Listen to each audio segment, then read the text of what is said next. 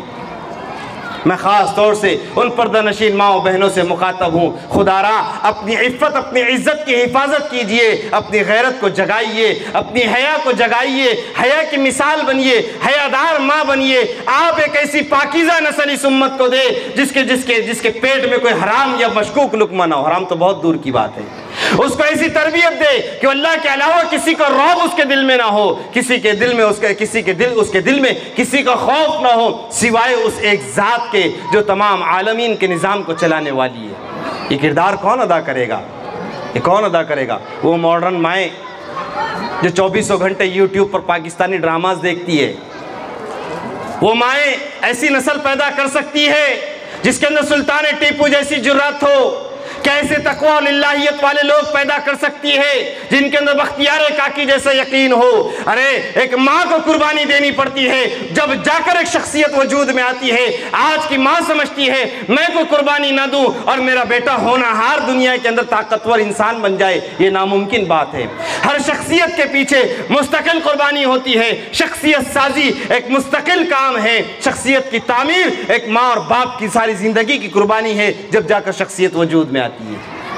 آج کل کی مائیں سمجھتی ہے کوئی بات نہیں، جیسا موبائل میں دیکھا ویسے ہی گھر میں ماحول شروع کر دیا۔ آج کل کے باپ سمجھتے ہیں ہماری کیا ذمہ داری ہے، ہم نے لا کر کما کر دے دیا، اب وہ بچہ دیکھے، بچے کی ماں دیکھے، نہ بچے کے باپ کے الفاظ صحیح ہیں، نہ بول صحیح ہے، نہ اس کے ماں کے الفاظ اور بول صحیح ہیں۔ اس نے ماں کو بد زبانی کرتے دیکھا اور باپ کو بد زبانی کرتے دیکھا، باپ کو جب بھی دیکھا گالی سے مخاطب ہوتے دیکھا۔ بیٹا یہ سمجھ رہا ہے گالی دینا کوئی بری بات نہیں، پھر جب بات نکلی باپ کو سور دیتا ہے، کس کو پتہ ہے؟ وہ بچہ بولے محلے کے بچوں کے ساتھ میں رہ کر بگڑ گیا۔ ماں کہتی ہے وہ بچوں کے ساتھ میں رہ کر بگڑ گیا۔ اب تھوڑا سا اور زمانہ ایڈوانس ہوا، بھئی بچہ موبائل نہیں چھوڑتا، موبائل میں دیکھ کر جو ہے تو برباد ہوا، یہ بگڑ گیا۔ نہیں، بگاڑنے میں ان چیزوں کا اگر کردار ہے اس سے کئی زیادہ کردار اس آئیڈیل چلتے پھرتے نمونے کا ہے جس کے ذریعے سے وہ دنیا میں وجود میں آیا ہے۔ جانتے ہو بچے سب سے زیادہ اہمیت کس کی بات کو دیتے ہیں؟ سب سے زیادہ اہمیت استاذ کی اور اس کے بعد اپنے ماں اور باپ کی۔ اللہ نے فطرت بنائی ہے، بچہ بچپن میں سب سے زیادہ اہمیت جو دے گا وہ ماں اور باپ کی بات کو دے گا۔ اور یہ الگ بات ہے کہ کسی گھر میں ماں کا رعب ہوتا ہے، کسی گھر میں باپ کا رعب ہوتا ہے، یہ الگ بات ہے۔ یہ گھر کے ماحول پر انحصار کرتا ہے۔ ماں زیادہ تربیت میں فکر مند ہوگی تو ماں کا اثر زیادہ ہوگا، باپ تربیت میں زیادہ فکر مند ہوگا تو باپ کا اثر ہوگا۔ اور یہ بات جب بچے گھر کے اندر تربیت پاکیزہ پاتے ہیں تو ان کے نفوس پاکیزہ ہو جاتے ہیں، اور پاکیزہ نفوس کے ساتھ وہ دنیا میں بہترین شخصیات کی شکل میں وہ دنیا کے اندر وجود میں آتے ہیں اور دنیا کی امامت کرتے ہیں۔ میں اور آپ ایک ایسی قوم سے تعلق رکھتے ہیں جو ساری دنیا کی اقوام کی امام تھی، جو ساری دنیا کی قوموں کی رہبر تھی، جو ساری دنیا کو جس نے زندگی گزارنے کا سلیقہ دیا، جس نے بات کرنے کا طریقہ دیا، وہ ایسی قوم تھی جب بات کرتی تو ان کے زبان سے پھول جھڑا کرتے تھے۔ وہ ایسی قوم تھی جب معاملہ کرتے تو صاف اور شفاف کیا کرتے۔ وہ ایسی قوم تھی جن کی نگاہیں کبھی میلی نہیں ہوا کرتی تھی۔ میں اور آپ اس قوم کا حصہ ہے، لیکن جب سنہری تاریخ کو دہراتا ہوں، موجودہ حال کو دیکھتا ہوں تو افسردہ ہو جاتا ہوں کہ میرے اجداد کیسے تھے اور میں کیا ہوں، میرے اجداد کیسے تھے اور میں کیا ہوں۔ وہ جب کسی مجلس میں چلے جاتے باطل کی طاقت اور قوت ہیج ہو جاتی. آج میں اور جب میں جس مجلس میں جاتا ہوں باطل کے حوصلوں کو بلند کر دیتا ہوں. اٹھ شیر مجاہد ہوش میں آ, اٹھ شیر مجاہد ہوش میں آ, تاریخ تعمیر خلافت پیدا کر. کیوں فرقہ فرقہ ہوتا ہے, اب ایک جماعت پیدا کر. کر تو بھی ترقی دنیا میں, اسباب تجارت پیدا کر. اسلام قدم تو بڑھتا ہے, حالات سے پھر کیوں ڈرتا ہے. یا تو اسلام کا نام نہ لے یا شوق شہادت پیدا کر. آج میرے آپ کے دل میں بنیادی چیز بتلا رہا ہوں, بزدلی نے گھر پکڑا ہے, اسی لیے ایمان کی محنت نہیں ہوتی.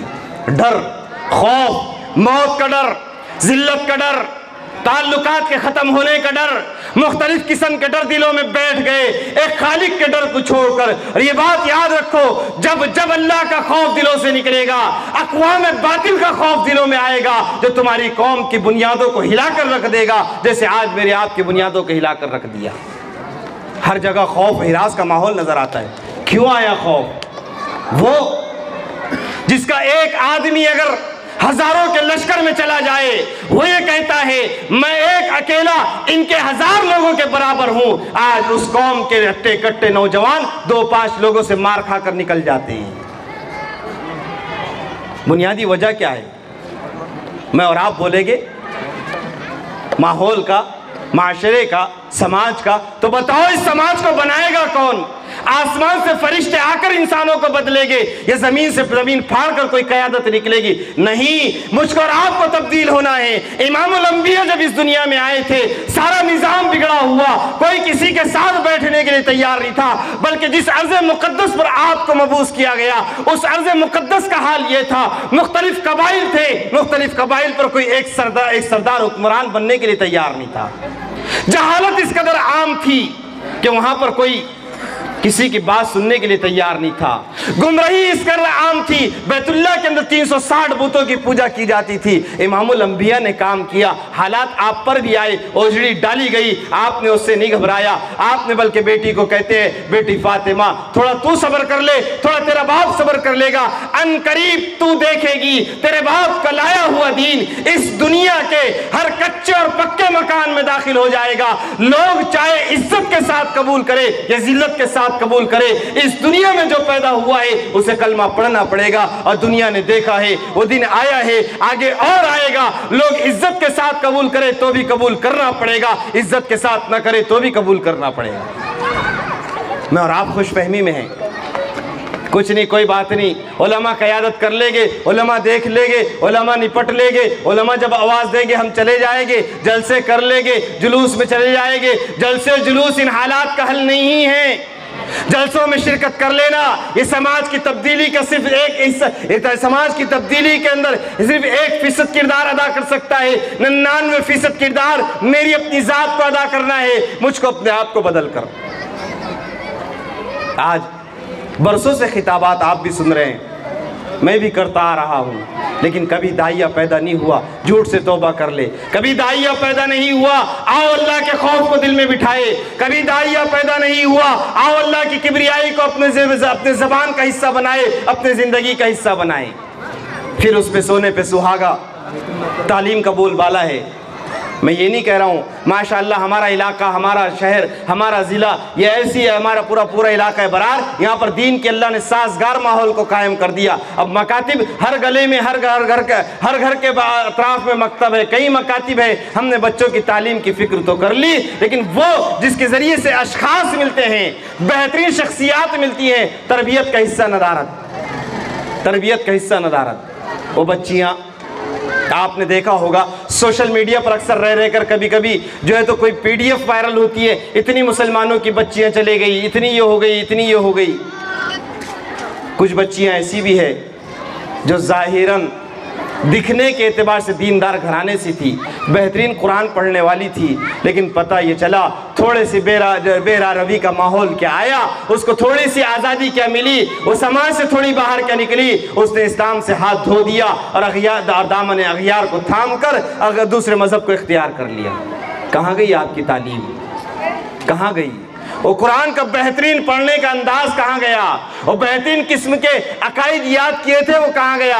اس کے عقائد نے اسے کیا صلہ دیا؟ میرے بزرگوں، عقائد تربیت سے مضبوط ہوا کرتے ہیں۔ حضرت محمد رسول اللہ نے جان بھی لگائی تھی، مال بھی لگایا تھا، صحابہ کو بھی سکھلایا تھا۔ ابو بکر سے لے کر تمام صحابہ تک، ہر آخری صحابہ کے آخری فرد تک ایک ایک صحابی نے اپنا سب کچھ قربان کر دیا تھا۔ بچوں کے سکون کو بھی غارت کیا تھا، بیوی کی محبت بھی قربان کی تھی، جب جا کر پاکیزہ ماحول تیار ہوا تھا، دنیا کے ہر حال ماحول میں جمنا آسان ہوا تھا۔ آج میرے آپ کے پاس محنت کا ایک رخ ہے، دوسرا رخ ندارت ہے، اور ہم نے تکیہ کر لیے۔ کیا کرے؟ ہمارا بچہ تو مکتب میں جا رہا ہے نا، اب مولوی صاحب امام صاحب کی ذمہ داری ہے، وہ دیکھتے بیٹھے 2 گھنٹہ ہم اس کو مکتب میں بھیجیں گے، یا 1 گھنٹہ 2 گھنٹہ ہم اس کو مکتب میں بھیجیں گے، اور ہم امام صاحب سے توقع کریں گے اسے جنید بغدادی بنا دے، اسے بختیار کاکی بنا دے، اسے کوئی سلطان ٹیپو بنا دے، یا سلطان صلاح الدین ایوبی بنا دے۔ وہ جو ہے تو اب ہم نے توقع لگائیں، امیدیں لگائیں۔ میری بات یاد رکھو، تاریخ اسلام کی جتنی نامور شخصیات ہیں، ان کے پیچھے زندگی کا بہت بڑا حصہ لگا ہے ان کو تعمیر کرنے میں، ان کی تربیت کرنے میں۔ کہیں ماں کا کردار نظر آتا ہے، کہیں بہن کا کردار نظر آتا ہے، کہیں بیٹی کا کردار نظر آتا ہے۔ آج سماج نے ان ماؤں کو کھو دیا، ان ماؤں کا فقدان ہے جو غیرت کے ساتھ، عزت کے ساتھ اپنے بیٹے کی ایمانی تربیت کرتی تھی، وہ بہنیں نہیں رہی۔ آج معاشرہ ایسی بہنوں سے خالی ہے جو ان کے بھائیوں کو ایمان کی غیرت یاد دلاتی تھی۔ آج ایسی بیٹیاں معاشرے سے ندارت ہے جو اپنے باپ کو ایمان کی اور دین کی جو تو غیرت دلایا کرتی تھی۔ یہ کہاں سے ہوگا؟ مولوی صاحب کے 2 گھنٹے پڑھانے سے ہو جائے گا؟ نہیں، گھر میں ایک سازگار ماحول تیار کرنا پڑے گا۔ باپ کو بھی قربانی دینا پڑے گا، ماں کو بھی قربانی دینا پڑے گا، اس کے سارے سماج کو قربانی دینا پڑے گا۔ اور وہ سارا سماج جب قربانی دے گا، قربانی کیا ہے؟ آپ کو بہت زیادہ جان نہیں لگانی، بہت مال نہیں لگانے، اور بہت کچھ آپ کو وسائل جمع نہیں کرنے۔ آپ کو قربانی دینی ہے، زبان کے بول صحیح کر دو، نگاہوں کو نیچی کر لو، اپنے دلوں کو صاف کر لو، اخلاق کو بلند کر لو، معاملات کو صاف کر دو۔ یہ چند چیزیں ہیں، یہ چند چیزیں معاشرے سے یہ خرابیاں ختم ہو جائے گی، اس کی جگہ وہ اچھائیاں جو میں نے کہا آ جائے گی۔ آپ دیکھیں گے شخصیات آپ کو نظر آئے گی، شخصیات نظر آئے گی۔ آج میں گھروں کی کہانی کیا سناؤں، کیا میں آپ کو احوال سناؤں؟ آپ مجھ سے زیادہ جانتے ہیں۔ پتہ ہے شادیاں جو کبھی محبت کا ذریعہ اور وسیلہ بنا کرتی تھی، وہی شادیاں فتنے اور فساد اور جھگڑے اور اختلافات خلفشار کا ذریعہ بن رہی ہیں۔ پہلے سیدھی سادی شادی ہو جایا کرتی تھی، نہ باپ کے ذہن پر زیادہ بوجھ ہوتا تھا، نہ ماں کے ذہن پر بوجھ ہوتا تھا۔ اب تو سارے پرتکلف دعوتوں کا اہتمام کیا جاتا ہے۔ لڑکے والے بھی اہتمام کرتے ہیں، لڑکیاں والے بھی اہتمام کرتے ہیں۔ کئی واقعات ایسے ہوئے کہ معاملات لڑکے والوں کی طرف سے بگڑے، کئی واقعات ایسے ہوئے کہ معاملات لڑکیوں والوں کی طرف سے بگڑے۔ آج نکاح ہوا، پتہ یہ چلا کہ نکاح ہوا تھا، اور نکاح ہونے کے فوراً بعد دسترخوان پر کھانا کھلانے پر دولہے کی بے اکرامی کی وجہ سے آپس میں لڑ پڑے۔ دلہن ابھی جدا ہوئی نہیں، ماں کے گھر کو چھوڑا نہیں کہ طلاق ہو گئی۔ وہ کیسا سماج ہے جو نکاح پاکیزہ بندھن، محبت کا، مودت کا، اتفاق کا، اتحاد کا ہوتا تھا، وہ انتشار کا ذریعہ بن گیا۔ پتہ یہ چلا جب نکاح سنت سے ہٹا، رسومات پر آیا، تو فتنے کا ذریعہ بن گیا۔ کئی ولیمے ایسے دیکھنے میں آئے، سننے میں آئے کہ بیٹی والے جب اس ولیمے میں پہنچے، ان کو یہ احساس ہوا ہماری عزت نفس کو ٹھیس پہنچائی گئی، یا ہمارے معیار کے مطابق ہماری عزت نہیں کی گئی۔ تو پھر کیا ہوا؟ اب واویلا کھڑا ہو گیا، اور اچانک یہ دیکھا کہ جب 1.5 مہینہ شادی کو نہیں ہوا تھا کہ لڑکی والوں نے طے کر لیا بیٹی ہم کو بٹھانا ہے، ہم بیچنے کے لیے تیار نہیں۔ بد اخلاق لوگ ہیں۔ کہاں سے آئے گا؟ سماج کیسے بدلے گا؟ معاشرہ کیسے تعمیر ہوگا؟ مجھ کو اور آپ کو قربانی دینا ہے۔ قربانی کیا کرنا ہے؟ پہلے ہم کو بدلنے کے فیصلے کرنا ہے، پھر آگے ہمارے معاشرے میں پاکیزہ لوگ ہو، ہمارے معاشرے میں محبت والے لوگ ہو، ہمارے معاشرے میں حوصلے والے لوگ ہو، ہمارے معاشرے میں بہترین قائدین ہو۔ اس کے لیے تربیت بہترین چاہیے۔ اب گھر کے اندر تربیت کے نظام کو قائم کرنا ہے۔ تربیت کیا ہے؟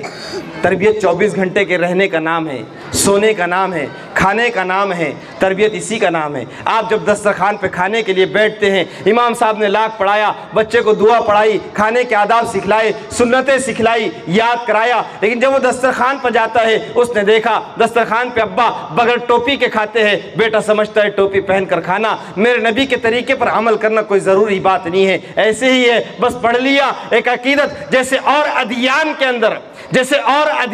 اندر جو سلوک پڑھائے جاتے ہیں یا ان کے منتر جو پڑھائے جاتے ہیں یا ان کی چیزیں جو پڑھائی جاتی ہے اس کو برکت کے لیے پڑھایا جاتا ہے، ایسے ہی مسلمان نے مکتب کی تعلیم کو برکت کے لیے سمجھ لیا، تبدیلی اور انقلاب کے لیے نہیں سمجھا۔ اور بچے نے دیکھا امام صاحب نے پڑھایا تھا، مولوی صاحب نے پڑھایا، استاد محترم نے پڑھایا، بیٹے گھر پہ کھانا کھانے کی سنتیں پڑھائی، ہاتھ دھو کر کھانا، بسم اللہ پڑھ کر کھانا، دسترخوان بچھا کر کھانا، اپنے سامنے سے کھانا اور ایک طرف سے کھانا، پلیٹ صاف کرنا۔ اس نے ابا کو دیکھا، نہ ان کے سر میں ٹوپی ہے، نہ ہاتھ دھویا ہے، نہ گھر میں نہ دسترخوان بچھائے، نہ پلیٹ صاف کی ہے اور نہ ایک طرف سے کھایا ہے۔ اب بچہ غیر محسوس طریقے سے تربیت پا رہا ہے، وہ ماڈل دیکھ رہا ہے، وہ آپ کو دیکھ رہا ہے، وہ کیسے، کیونکہ گاڑی جب آدمی چلائے گا، جب چلانا سیکھے گا، بچہ سیکھ رہا ہے آگے زندگی گزارنا ہے، وہ زندگی سیکھ رہا ہے باپ کو دیکھ کر، وہ زندگی سیکھ رہا ہے ماں کو دیکھ کر، وہ زندگی سیکھ رہا ہے اپنے بھائی کو دیکھ کر، وہ زندگی سیکھ رہا ہے استاذ کو دیکھ کر، وہ زندگی سیکھ رہا ہے زندگی کو گزارنا کیسے، وہ سیکھ رہا ہے۔ اور آپ چاہتے ہیں وہ پڑھ لے اور تو پڑھ کر اللہ والا بن جائے، پڑھ لے اور متبع ہو جائے، یہ الگ بات ہے۔ اللہ تعالیٰ جس کو اپنے دین کی خدمات کے لیے قبول کر لیتے ہیں اس کے اندر بچپن ہی سے اوصاف جمیلہ اور بہترین صفات کو پیدا کر دیتے ہیں، ایسے شاذ و نادر ایک آدھ دو شخصیات آپ کو ملے گی، ورنہ قربانیاں تو ماں باپ کو دینی پڑے گی۔ آج قربانی دو گے تو اگلی نسل آپ کی نسلوں میں ایمان کو باقی رکھنے کی جد و جہد کرے گی۔ اگر آپ اور میں غفلت میں سو گئے، غفلت میں رہ گئے، یاد رکھو وہ نسلیں جو آج میرے آپ کے گہواروں میں اللہ کے نام کے ساتھ جینا جانتی ہے، حالات تبدیل ہوں گے، ایک رات میں وہ نسل دائرہ اسلام کو چھوڑ کر دائرہ کفر کو اختیار کر لے گی۔ آپ جانتے ہیں، ہم مطمئن ہیں بہت اللہ والے ہمارے شہر میں لیٹے ہیں، یہاں پر کس نے اور کون ہے اور کون سی طاقت ہے جو ہمارے سامنے آ کر ٹک جائے گی جب اللہ ناراض ہوگے؟ اور جب اللہ ناراض ہوتے ہیں تو پھر وہ باطل قوتوں کو نہیں لاتے، وہ آپس میں لڑا کر تم کو ختم کر دیتے ہیں، آپس کے اختلافات سے تمہاری طاقت اور قوت کو ختم کر دیتے ہیں۔ آج انتشار ہے، آپ دیکھیں ایک گھر سے لے کر خاندان تک، خاندان سے لے کر علاقے تک، اور علاقے سے لے کر صوبے تک، اور صوبے سے لے کر ملک تک، ہر جگہ پر انتشار ہے۔ آپ اگر 1444 سال کی تاریخ اٹھا کر دیکھیں گے، جتنا مالدار مسلمان آج اس دور میں اس دنیا کے اندر ہے، اتنا مالدار مسلمان کبھی نہیں ہوا۔ جتنا تعلیم یافتہ فنون کی ڈگریاں پانے والا آج کی دور میں مسلمان ہے، 1444 سال کی تاریخ میں اتنی ڈگریاں پانے والے اتنی کثیر تعداد میں مسلمان آپ کو نہیں ملیں گے۔ جتنی حکومتیں آج مسلمانوں کے پاس میں ہیں، 1444 سال کی تاریخ میں اتنی حکومتیں مسلمانوں کے پاس نہیں ملے گی۔ جتنی فوجیں مسلمانوں کے پاس ہے، جتنے اسلحہ، جتنے ہتھیار مسلمان ملکوں کے پاس ہے، اتنا 1444 سال کی تاریخ میں کبھی نہیں ملے گا۔ پھر بھی آج سب سے زیادہ مسلمان ذلیل ہے۔ وجہ کیا ہے؟ ہم نے اپنے اللہ کو بھلایا ہے اور اللہ کے نبی کو فراموش کیا ہے، اور ہم نے دین کو رسم بنا دیا، اور جو رسمی ہونا چاہیے تھا اس کو حقیقت میں بنا دیا۔ دنیا رسمی طور پر ہونا چاہیے تھا، ہماری دکان رسمی تھی، ہماری کھیتی رسمی تھی، ہماری زراعت رسمی تھی، ہماری ملازمت رسمی تھی۔ اسی لیے تو جب اللہ کا حکم ہوا، جب اللہ کا حکم ہوا اور مدینہ والو تم اس فصل کی باغ و بہار پر نظر مت للچاؤ، ہم نے تم کو دنیا کمانے کے لیے نہیں بھیجا، ہم نے تم کو عبادت کے لیے، نماز کو قائم کرنے کے لیے بھیجا ہے، تم جاؤ، روزی کا دینے والا تو اللہ ہے۔ مسلمان کب تو یقین ہی بدل گیا، وہ سمجھتا ہے پہلے دکان کھولنا ضروری ہے، بعد میں اللہ پر یقین کرنا ضروری ہے۔ یقیناً آپ کلمہ بتلائیں گے توکل کسے کہتے ہیں، لیکن یہ بات یاد رکھو، دنیا مسلمان کے یہاں پر رسمی ہے، دنیا کی چیزیں مسلمان کے پاس رسمی ہیں۔ جیسے آدمی کوئی ضروری کام کے لیے رسم کو چھوڑ دیتا ہے، ایسے ہی دین کے کام کے لیے اللہ کے نبی نے سکھلایا دنیا کو قربان کر دینا، دنیا کو لٹا دینا، دنیا کو مٹا دینا، یہ رسمی تھا، اللہ کے نبی نے سکھلایا۔ حقیقت کیا ہے؟ اللہ کے دین کے لیے تقاضا آئے جان کا جان لگا دینا، تقاضا آئے مال کا مال لگا دینا، تو تمہاری نسلوں میں دین کے خدام پیدا ہوگے، ورنہ یاد رکھو اگر دین سے جان مال کو بچاؤ گے تو آپ کی نسل میں غدار پیدا ہوگے۔ پھر ہم آپ بولتے ہیں مخبر بہت ہو گئے مولانا، کیا کرنا، اتنے مخبر ہے، بات یہاں کرو وہاں پہنچ جاتی ہے۔ ہم تین لوگ اگر بیٹھے، تینوں اعتماد والے لوگ ہیں اور بہت سماج کے عزت دار لوگ ہیں، پھر اگر کوئی بات ہوئی وہ پتہ یہ چلا ڈپارٹمنٹ میں پہنچ گئی، اب یہ پھر مسلمان کہتے ہیں مخبر بہت ہو گئے۔ کیوں ہو گئے؟ نہیں ہو گئے مخبر۔ میں اور آپ جس بے غیرتی کے ساتھ سماج میں جیتے ہیں، میرے جملے سخت ہو گئے، آپ کو سخت لگ رہے ہوگے، لیکن یہ وہ حقائق ہے جس کا نہ میں انکار کر سکتا ہوں نہ آپ انکار کر سکتے ہیں۔ پیٹ میں جانے والی غذا جو کبھی جو باپ اپنے بچوں کو پاک حلال مال ڈالا کرتے تھے، آج وہ مال کمانے والے لوگ، وہ باپ، وہ غیرت مند، وہ عزت دار باپ نظر نہیں آتا جو اپنی اولاد کے پیٹ میں حلال لقمہ پہنچانے کی محنت کرے۔ ہر آدمی چاہتا ہے شارٹ کٹ کے راستے سے مال کمایا جائے، کوئی پرواہ نہیں ہے۔ پھر جب اولادیں بغاوت پر اترتی ہے، عداوت پر اترتی ہے، پھر شکایت کرتا ہے، ارے مولانا کیا کرنا، ہماری اولاد نہیں سن رہی، کوئی تعویذ دے دو اس کو اطاعت میں لانے کا، کوئی تعویذ دے دو اس کو فرما برداری میں لانے کا۔ اور اللہ کے بندے، تو نے اللہ کی اطاعت نہیں کی، تیری اولاد کبھی تیرے تابع نہیں ہو سکتی۔ تو نے اللہ کے رسول کی فرما برداری نہیں کی، تیری اولاد کبھی تیری فرما بردار نہیں ہو سکتی۔ پھر ہم شکایت کرتے ہیں، پھر ہم جو ہے تو روتے ہیں۔ میرے بزرگوں، اللہ نے جان دی ہے، آپ اگر کمانے والے ہیں اپنی روزی کو حلال بناؤ، اپنے کانٹوں کے اندر وہ چوری مت کرو، مال دینے میں عیب دار مال ہے عیب بتا کر دو، اللہ کے نبی کے طریقے پر تجارت کو لاؤ۔ تجارت بابرکت چیز ہے، جن کی تجارتیں اللہ کے نبی کے طرف سے طریقے سے ہٹ جاتی ہے یا ان کے خیر کے نیتیں اس میں سے نکل جاتی ہے اور جو ہے تو اس میں دھوکہ دڑی آ جاتی ہے، وہ تجارت انسان کے لیے موت بن جاتی ہے۔ پھر تاجر پریشان، کیا کرنا، نفع ہاتھ میں آتا ہی نہیں، خرچے اتنے لگ گئے کہ جی جھوٹ بول کر مال دے گے، وہ مال کبھی پاکیزہ نہیں ہو سکتا، برکت نہیں آ سکتی۔ وہ مال جو دھوکہ دے کر کمایا جائے گا، نہ اسے پاکیزہ نسل تعمیر ہوگی، نہ زندگی میں آسانی پیدا ہوگی۔ جو مال دھوکے سے کمایا جائے گا وہ دھوکے کے ساتھ میں آپ کے پاس سے نکل جائے گا۔ پھر مسلمان شکایت کر رہا ہے، کیا کرنا، کیسے کیا جائے؟ اور اس کے لیے جب اس سے کہا جائے کہ بھئی ٹھیک ہے کوئی بات نہیں، آپ سے غلطی ہو گئی، احساس ہو گیا، اللہ کے راستے میں نکل جاؤ، اپنے بگاڑ کو ختم کر دو، تو دنیا چھوڑنے کے لیے تیار نہیں۔ پھر کہتے ہیں کہ حالات بہت سنگین ہو گئے، مولانا ہمارا تو جینا مشکل ہو گیا، کچھ کرو نا۔ کس کو ساتھ میں لے کر کرے؟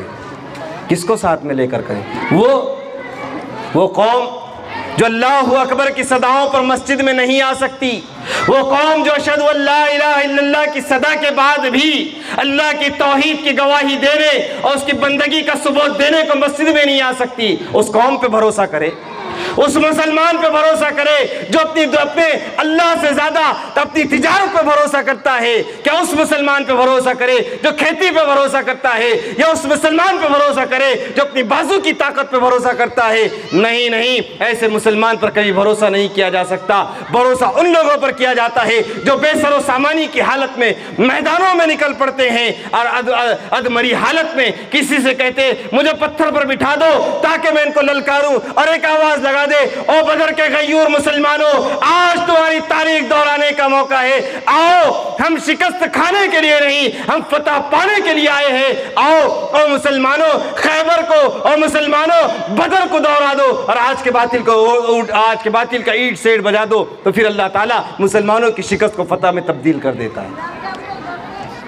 ایسے جیالوں سے اسلام دنیا میں پنپا ہے اور قیامت تک ایسے ہی لوگوں سے پنپے گا، میرے آپ کے جیسے لوگوں سے اسلام تو ایک دوسرے فرد میں داخل نہیں ہو سکتا، ملکوں کی بات تو بہت دور کی بات ہے۔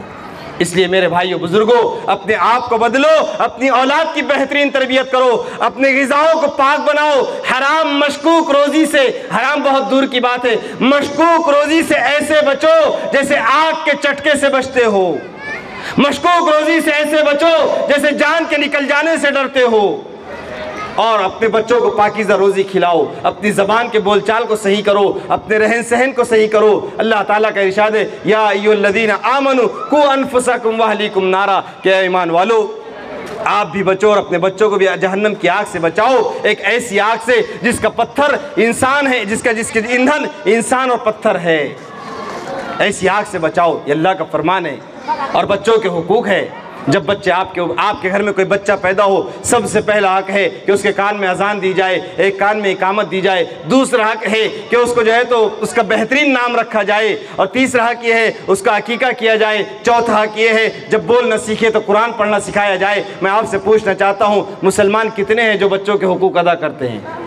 پھر جب وہ بڑا ہوتا ہے تو شکایت کرتے ہیں ہمارے حق ادا نہیں کر رہا۔ میرے بزرگوں، آپ اللہ کے حقوق کو پورا کرنے والے بن جاؤ، اللہ کے نبی کے حقوق کو پورا کرنے والے بن جاؤ، اللہ آپ کی نسلوں کو آپ کے حقوق کو پورا کرنے والا اور دین اسلام کو پھیلانے والا اور پھلانے والا بنائے گا۔ اور ہم سب آج سے عزم کریں کہ انشاءاللہ اپنے زندگی کو تبدیل کریں گے۔ میں مردوں سے بھی کہہ رہا ہوں اور ہماری پردہ نشین بہنوں سے بھی کہہ رہا ہوں، اور ہم جو وہ مائیں وہ بہنیں جو گھروں میں رہتی ہے، ہم 24 گھنٹے باحیا رہے، پردے کے ساتھ میں رہے، جہاں تک ہو سکے حتی المقدور کوشش کرے نہ آپ کے کوئی خلیرہ بھائی آپ سے ملاقات کرے، نہ چچیرا بھائی آپ سے کوئی ملاقات کرے، نہ آپ کسی غیر محرم چچیرے بھائی کے پاس میں جائے، بھابھی دیور سے پردہ کرے، دیور بھابھی سے پردہ کرے۔ جانبین میں پردہ ہوگا تو حیا آئے گی، تو ہمارے گود میں پلنے والی بچیاں حیا کو سیکھے گی، ورنہ آزادی تو ہم نے اپنے گھر میں دی ہے۔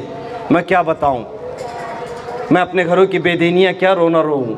ہمارے گھر میں بچیاں 12 13 سال کی ساتھ میں ہوتی ہے، اور 10 12 سال کا بھائی اس کے ساتھ میں ہوتا ہے، آج بھی ایک ہی بستر ہے، جبکہ اللہ کے رسول نے سختی کے ساتھ میں منع فرمایا ہے، سختی کے ساتھ میں۔ تھوڑا سا شعور آ جائے، بھائی کا بستر الگ کر دو، بہن کا بستر الگ کر دو۔ ہمارے یہاں تو سارے بستر ایک ساتھ، اس لیے بہت توجہ کی ضرورت ہے، بہت توجہ کی، خاص طور سے ایسی بستیوں میں جہاں مکانات بہت چھوٹے ہوں۔ آپ کے پاس مکان کی قلت ہے، کوئی بات نہیں، مسجد ہے محلے میں، اگر آپ کے گھر میں آپ قربانی دے دے، آپ اگر گھر میں بچیاں زیادہ ہے تو باپ اور بھائی جو ہے تو مسجد میں جا کر قیام کرے، یا پھر گھر میں کوئی ایک آدھا کمرہ ایسا کرے جو مختص کر دے عورتوں کے لیے، بچیوں کے لیے، اور ایک کمرہ کر دے مردوں کے لیے۔ ورنہ میرے بزرگوں، اس اختلاط کے ماحول نے ہمارے پورے سماج، ہمارے پورے معاشرے کی دھجیاں اڑائی ہے۔ جو ایمانی کیفیت بننی تھی وہ تنہائی کے اندر سب کا، اس میں موبائل نے اس کے اوپر سونے پہ سہاگا کر دیا۔ ہر گھر میں موبائل، ہر فرد کے ہاتھ میں موبائل، اور انٹرنیٹ اینڈرائڈ والا موبائل ہے۔ اس لیے اپنے آپ کو ان گناہوں سے بچانے کی کوشش کرنا، اور حتی المقدور جہاں تک ہماری کوشش ہو سکے ہر چھوٹے سے چھوٹے مکروہ عمل سے بھی بچنے کی کوشش کرنا۔ آج کی رات بڑی رات ہے، گدھوں کو گھمانے کی ستانے کی رات نہیں ہے، نگر پالیکا کے لائٹ پھوڑنے کی رات نہیں ہے، گاڑیوں پر بیٹھ کر ہارن بجانے کی گھومنے کی رات نہیں ہے، عبادت کی رات ہے۔ اللہ نے اگر طاقت ہمت دیا ہے تو اپنے گھروں میں جو ہے تو نوافل کا اہتمام کرے، ضروری نہیں آپ مسجد میں جائیں، قبرستان میں جائیں۔ اللہ کے رسول پورے زندگی میں صرف ایک مرتبہ روایت ملتی ہے آپ قبرستان میں گئے، صرف ایک مرتبہ۔ اگر آدمی یہ سوچ کر جائے کہ اللہ کے نبی کی سنت ہے تو ایک مرتبہ گیا، سنت ادا ہو گئی اس کی، کوئی بات نہیں۔ اب آج کی رات میں کرنا کیا ہے؟ نوافل کا اہتمام کرنا ہے، توبہ استغفار کرنا ہے، صدقہ دے کر کرنا ہے، پکی سچی توبہ کرنا ہے، اور جو ہے تو اپنے دلوں کو اپنے طرف سے صاف کر لو، حسد سے، کینے سے، کپٹ سے، بغض سے، حسد سے۔ بہت بڑی فضیلت ہے اس کی، بہت بڑی۔ ایک مرتبہ ایک مجلس میں، اس واقعے کے بعد اختصار کے ساتھ بول رہا ہوں، پھر مجلس کا بیان ختم کر دوں گا انشاءاللہ، 10:15 بج گئے۔ ایک صحابی رسول اللہ کے رسول کی مجلس سے اٹھ جانے لگے۔ اللہ کے رسول نے مجلس میں کہا کہ تم کسی جنتی آدمی کو دیکھنا چاہتے ہیں؟ صحابہ نے پوچھا یا رسول اللہ، جی بالکل ہم دیکھنا چاہتے ہیں، کہ دیکھو فلاں ابن فلاں جا رہے جنتی ہے۔ 3 دن تک اللہ کے رسول نے اس صحابی کے بارے میں فرمایا یہ جنتی ہے۔